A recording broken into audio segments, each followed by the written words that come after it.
Bible in a Year Live, Chronological Project, Week 15, Day 5, New King James Version, David's conflict with the Amalekites.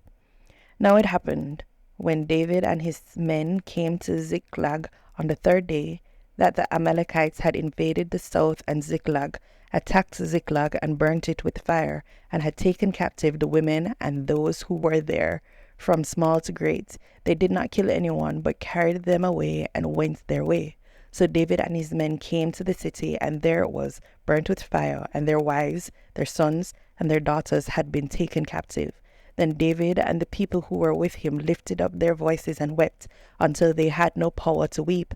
And David's two wives, Ahinoam the Jezreelitess, and Abigail, the widow of Nabal the Carmelite, had been taken captive.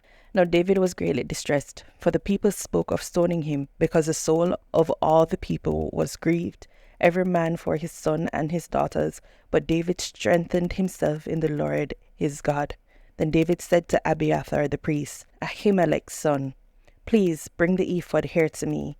And Abiathar brought the ephod to David. So David inquired of the Lord, saying, Shall I pursue this troop? Shall I overtake them? And he answered him, Pursue, for you shall surely overtake them, and without fail recover all. So David went, he and the 600 men who were with him, and came to the brook Besor, where those stayed who were left behind. But David pursued, he and 400 men, for 200 stayed behind, who were so weary that they could not cross the brook Besor. Then they found an Egyptian in the field, and brought him to David, and they gave him bread, and he ate, and they let him drink water.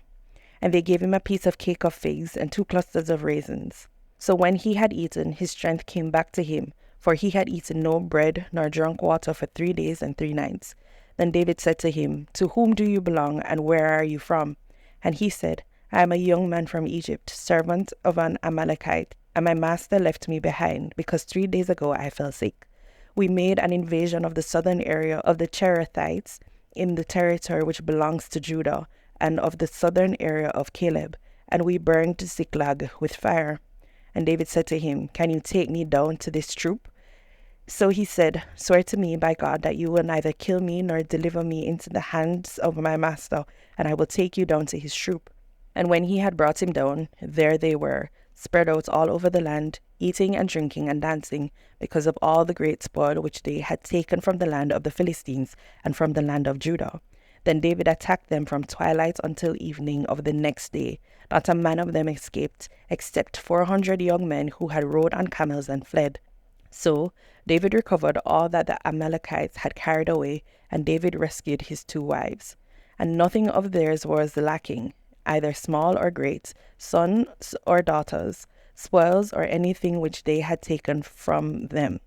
David recovered all. Then David took all the flocks and herds they had driven before those other livestock, and said, This is David's spoil. Now David came to the 200 men who had been so weary that they could not follow David, whom they also had made stay at the brook Besor. So they went out to meet David and to meet the people who were with him. And when David came near the people, he greeted them. Then all the wicked and worthless men of those who went with David answered and said, Because they did not go with us, we will not give them any of the spoil that we have recovered, except for every man's wife and children, that they may lead them away and depart. But David said, My brethren, you shall not do so with what the Lord has given us, who has preserved us and delivered into our hand the troop that came against us. For who will heed you in this matter? But as his part is who goes down to the battle, so shall his part be who stays by the supplies. They shall share alike. So it was from that day forward that he made it a statute and an ordinance for Israel to this day. Now, when David came to Ziklag, he sent some of the spoil to the elders of Judah, to his friends, saying, Here is a present for you from the spoil of the enemies of the Lord. To those who were in Bethel, those who were in Ramoth of the south, those who were in Jatir, those who were in Arior, those who were in Siphmoth, those who were in Eshtemoa, those who were in Rachal, those who were in the cities of the Jerahmeelites, those who were in the cities of the Canaanites, those who were in Hormah, those who were in Korashan, those who were in Athach, those who were in Hebron, those who were in places where David himself and his men were accustomed to rove.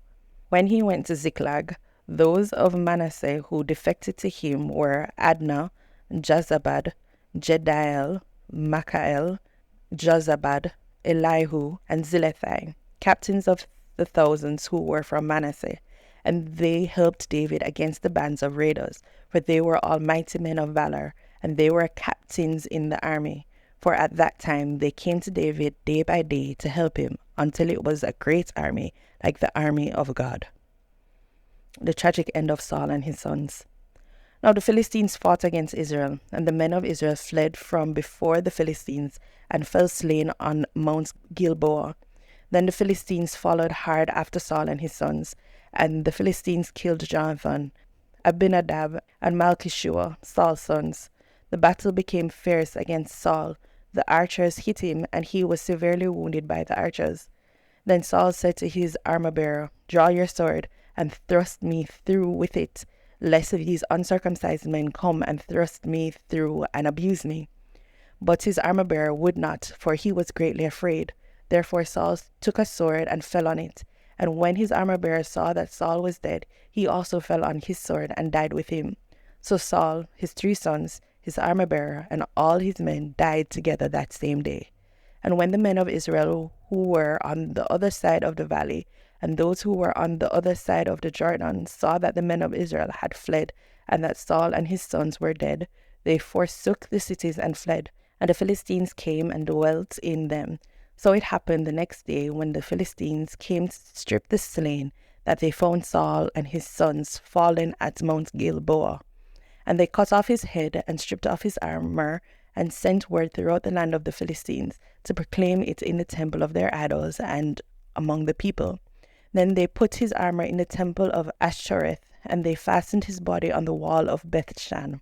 Now, when the inhabitants of Jabesh Gilead heard what the Philistines had done to Saul, all the valiant men arose and traveled all night, and took the body of Saul and the bodies of his sons from the well of Bethshan, and they came to Jabesh and buried them there. Then they took their bones and buried them under the tamarisk tree at Jabesh, and fasted 7 days. The tragic end of Saul and his sons. Now the Philistines fought against Israel, and the men of Israel fled from before the Philistines, and fell slain on Mount Gilboa.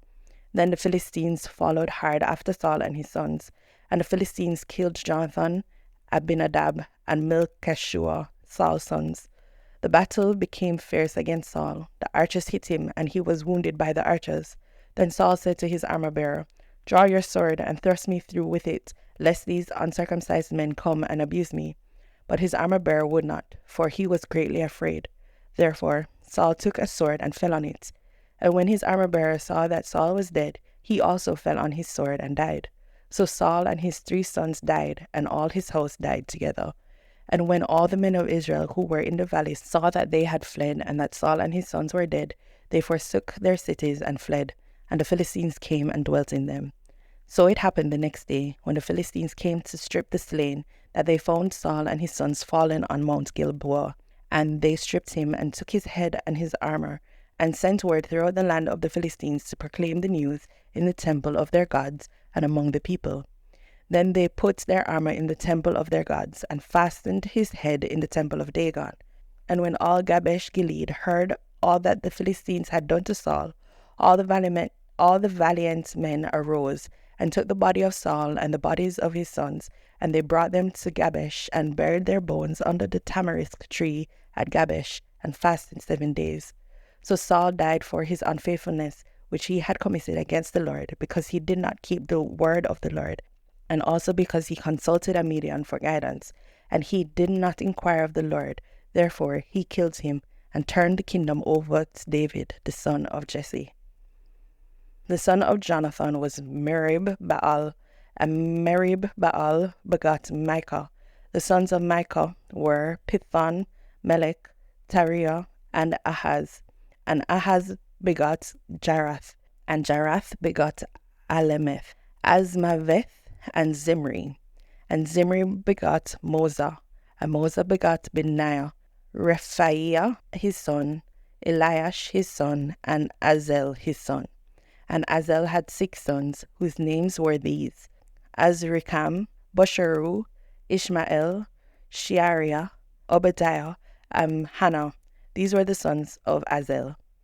Jonathan, Saul's son, had a son who was lame in his feet.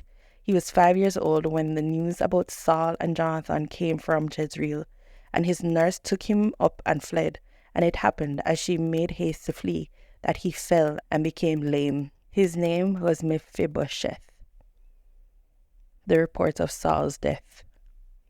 Now it came to pass after the death of Saul, when David had returned from the slaughter of the Amalekites, and David had stayed 2 days in Ziklag. On the 3rd day, behold, it happened that a man came from Saul's camp with his clothes torn and dust on his head.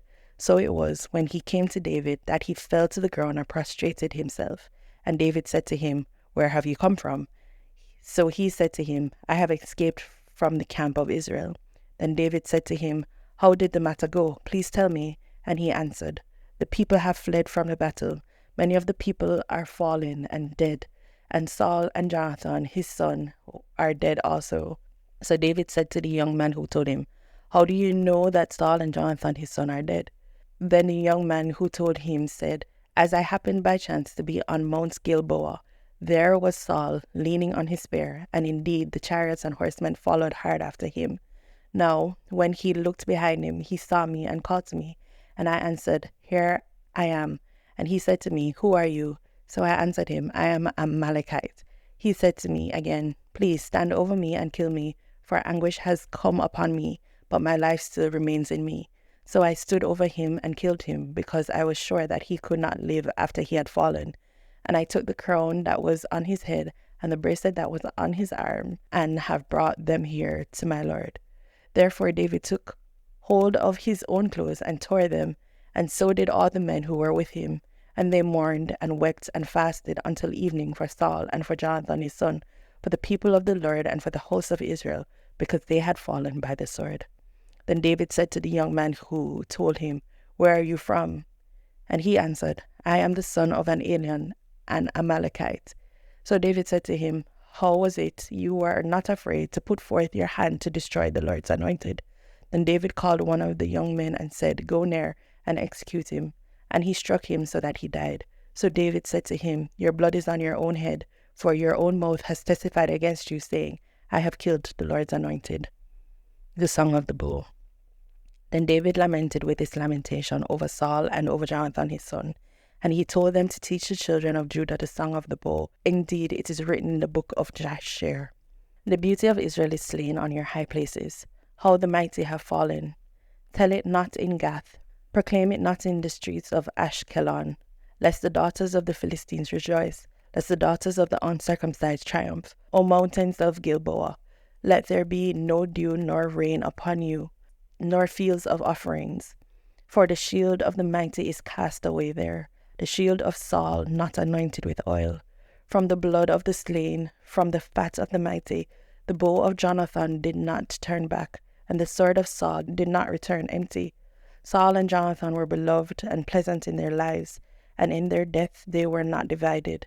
They were swifter than eagles, they were stronger than lions. O daughters of Israel, weep over Saul, who clothed you in scarlet with luxury, who put ornaments of gold on your apparel. How the mighty have fallen in the midst of the battle. Jonathan was slain in your high places. I am distressed for you, my brother Jonathan. You have been very pleasant to me. Your love to me was wonderful, surpassing the love of women. How the mighty have fallen, and the weapons of war perished.